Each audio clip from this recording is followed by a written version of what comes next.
Hello guys, আজকে আমি একটি হুইল টারবাইন বানিয়ে দেখাবো আপনাদের, যেটি বাতাসের সাহায্যে চলবে। এটির জন্য আপনাদের দরকার একটি কলম, একটি কাক আর একটি ওয়্যার। নিচে সাবস্ক্রাইব বাটনটি ক্লিক করে লাইক করে দেন সবাই। তারটি সংগ্রহ করতে পারবেন ইলেকট্রিক ওয়্যার থেকে।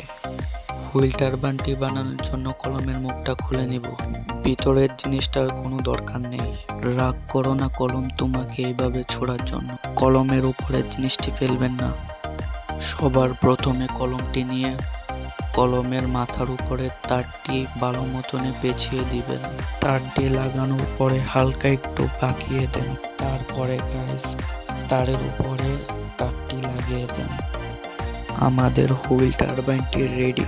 চলেন গাইস হুইল টারবাইনটি চেক করি কেমন